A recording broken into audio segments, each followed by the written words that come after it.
¿Por qué hablamos de la migraña en oftalmología? Porque en la mayoría de migrañas aparecen fenómenos visuales en forma de luces o destellos luminosos e incluso pérdida de visión. La migraña también se llama hemicránea, del griego hemicranion, y jaqueca, del árabe akshaquika. En ambos idiomas significa lo mismo, media cabeza.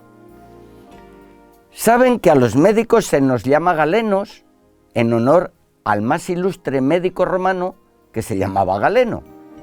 Galeno fue el primero en emplear la palabra hemicránea, que posteriormente evolucionó a hemigránea, hemigránea sin H, migránea y migraña. Lo típico de la migraña es un dolor intenso y pulsátil en la mitad de la cabeza, por eso hemicránea, que empeora con el movimiento, pero como veremos, existen múltiples manifestaciones de esta enfermedad. La migraña es muy frecuente, pues afecta entre el 10 y el 15% de la población general. Seguramente todos los que me están escuchando habrán oído hablar de la migraña. Algunos la sufrirán y otros tendrán familiares, amigos o compañeros de trabajo que la padezcan. La migraña es más frecuente en las mujeres. Tiene factores ambientales y genéticos, pues hasta el 90% de los que la padecen tienen antecedentes familiares. La migraña se debe de diferenciar de otros dolores de cabeza, como la cefalea tensional, que es mucho más frecuente, la cefalea en racimos y las cefaleas secundarias a problemas cerebrales inflamatorios, como la gripe o la meningitis, o traumatismos o tumores. Como norma, las migrañas las tratan los médicos de familia y los neurólogos, pero con mucha frecuencia nos consultan a los oftalmólogos. ¿Por qué se producen las migrañas? No está aclarado totalmente y no se conocen todos los mecanismos bioquímicos que determinan su aparición, pero existen varias posibles teorías. La clásica, la que yo aprendí, era la teoría vascular. Según esta teoría clásica, en la migraña se produce una vasoconstricción de las arterias cerebrales. Se cierran. Disminuye el flujo de la sangre en el ojo y el cerebro y se producen entonces los fenómenos visuales y otras manifestaciones que en conjunto denominamos aura. Por tanto, los fenómenos visuales por constricción, por cierre de los vasos cerebrales y oculares. Luego se produce por efecto rebote una vasodilatación al aumentar el flujo sanguíneo cerebral. La dilatación vascular produce dolor moderado a intenso, muchas veces pulsátil, que mejora con fármacos vasoconstrictores, tales como los triptanes. En resumen, primero se produce un cierre de los vasos cerebrales y oculares y esto desencadena unos fenómenos visuales que se llama aura. Y luego una vasodilatación, el fenómeno contrario de rebote, y al dilatarse las venas y las arteriolas cerebrales se produce el dolor. Hay otra teoría neurogénica. Según esta teoría más reciente, los pacientes que tienen migraña tienen la corteza cerebral occipital hiperexcitable. En las migrañas se crea una ola de actividad eléctrica que produce una depresión de la superficie del cerebro. Según el área cerebral afectada, produce unos síntomas u otros. Si afecta el área de la visión, produce el aura visual. A continuación se activa el nervio trigémino con diferentes mediadores químicos, que es el que provoca el dolor. En esta teoría, los cambios del calibre vascular son secundarios. Hay otra teoría que habla del eje cerebrointestinal. Estudios recientes encuentran una relación entre la migraña y ciertos trastornos gastrointestinales como inflamaciones, alteraciones de la flora, intestino irritable, trastornos hepatobiliares y la denominada gastroparesis. Vamos ahora a hablar de los factores que desencadenan la migraña. Los factores desencadenantes están presentes en alrededor del 70% de las personas con migrañas, pero no en todos.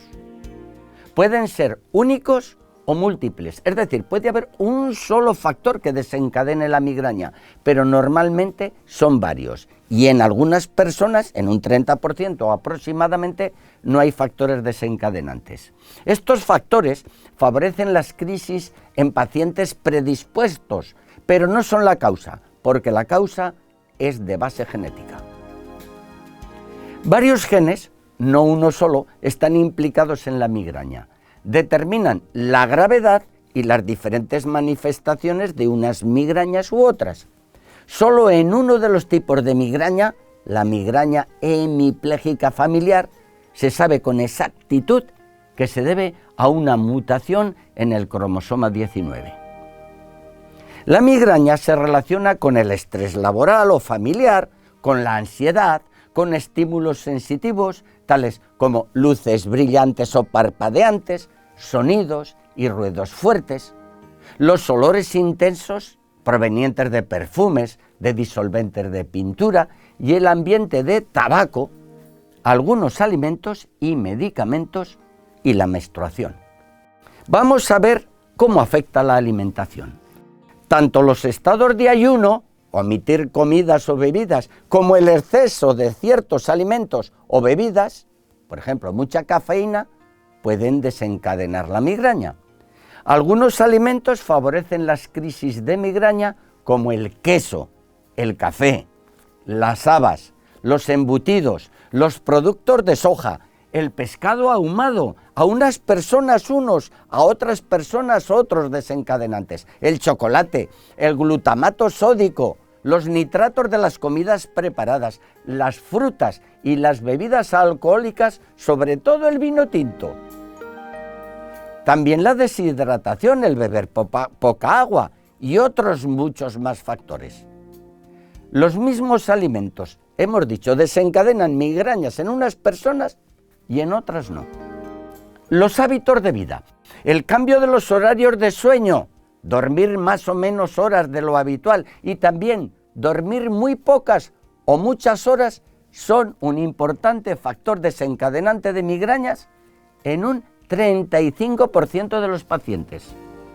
Por eso las migrañas suelen ser más frecuentes el sábado y el domingo, la llamada cefalea o migraña del fin de semana, por desajustes en los horarios de sueño.